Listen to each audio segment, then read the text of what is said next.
Yan oh. Ang dami. Diba ang ganda. Yan. Kaya lang, puno na ako ng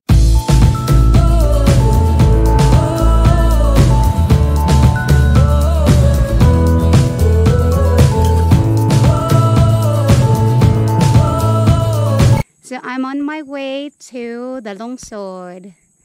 Tapos nakita ko to. Ang mga flowers, plant na ito. Baho-baho ang tawag dito sa amin. Kasi daw mabaho siya. Pag kinat mo to. Pero this one, ito yung mga flowers na tanim ng isang farm, butterfly farm sa Thailand. Kasi the butterflies are attracted to these flowers. Yan, tas nagtanim ako ng siguro 10 stalks. Tapos may isa na nabuhay, papakita ko din sa inyo. Yan o, ang ganda kasi ng flowers niya. May orangey, tas pinkish. Diba? Tas tinatawanan nila ako kasi nga wild lang daw ito dito. Nabubuhay din sila sa wild. Lahat na naman ng mga plants nabubuhay din sa wild. Pero pag kinultivate ito, di ba maganda? At ang pinaka gusto ko dito is, yun nga, the butterflies, the bees are attracted to them. I want a house where butterflies come and go because they are a sight to see. Diba? Ayan o, ang daming flowers. Yan. So, masuok na dito. Yan ang aking daan papuntang, kasi maglalakad lang ako. Tas, oo. So brave of me kasi natakot ako sa ahas. Ang daan ay nako, napakakitid. Kakatakot. Yan. Pero ang dami mo makikitang mga plants.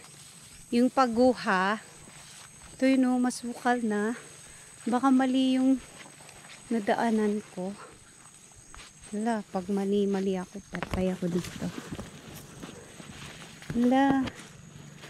Kasi first time kong maglakad.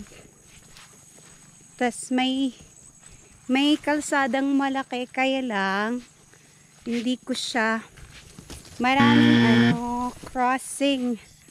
Ay, nako. Takot na ako. Grabe. Tingnan naman ninyo. Ano ba yan? Dami sigurong dito. Ay, nako. Malis kayo sa aking daanan. Ayan na naman sila. Ayan o. Marami ulit dito.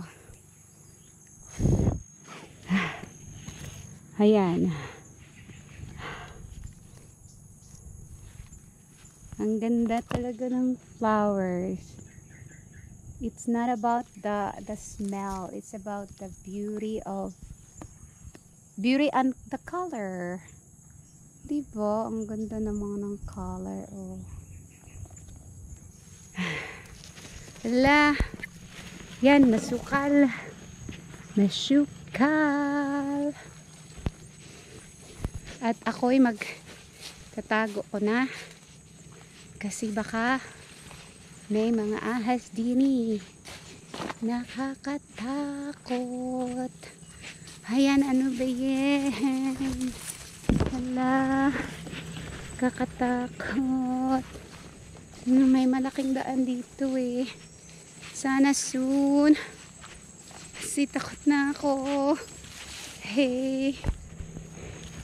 Takot na ako. Ayan. Ay, sana Here na. Here na. Okay.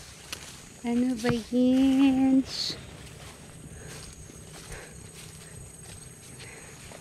Hindi naman kasi ako nag-exaggerate ng ahas. Kasi dinalaw na nga ako ng ahas dun sa aking bahay kubo. Hi.